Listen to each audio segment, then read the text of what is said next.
আমি আজকে রান্না করব নতুন একটি স্বাদের অপূর্ব হয় খেতে। এই রেসিপিটি যে কোনো কেউ করে খেতে পারবেন অনায়াসে। তবে দেখে নাও লোটে মাছ দিয়ে লতি আমি কেমন করে রান্না করি। রেসিপিটি একবার দেখে নাও। আমি রান্না করব লতি দিয়ে লোটে মাছ। এর জন্য আমি এখানে নিয়ে নিয়েছি লতি, আর লতি এখানে সেদ্ধ করা আছে। আর এখানে নিয়েছি লোটে মাছ, নুন হলুদ মাখিয়ে রেখেছি। আর এখানে আছে কুচনো পেঁয়াজ, রসুন আর কাঁচা লঙ্কা। তবে আমি রান্নাটি শুরু করছি। কড়াইতে আমি শুকনো লঙ্কা, তেজপাতা, জিরে ফোড়ন দিয়েছি।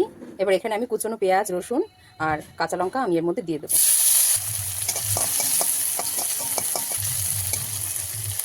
লতি তো এমনিও শুরু করা যায়, কিন্তু এই লোটে মাছ দিয়ে লতি রান্না করলে খুব দুর্দান্ত সুস্বাদু লাগে খেতে। আপনারা বাড়িতে ট্রাই করে দেখবেন, দারুণ লাগবে। পেঁয়াজ লঙ্কা রসুন পেঁয়াজ লঙ্কা রসুন আমার মোটামুটি ভাজা হয়ে গেছে। এবার আমি এখানে লোটে মাছগুলো দিয়ে দেবো।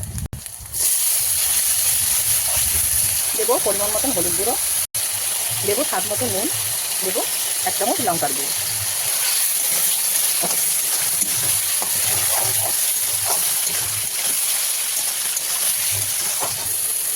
লোটে মাছ আমার ভালো মতন কষানো হয়ে গেছে, একদম ধীরে ধীরেভাবে শুকিয়ে নিয়েছি।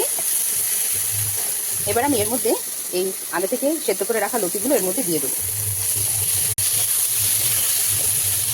দেবো স্বাদ মতন চিনি।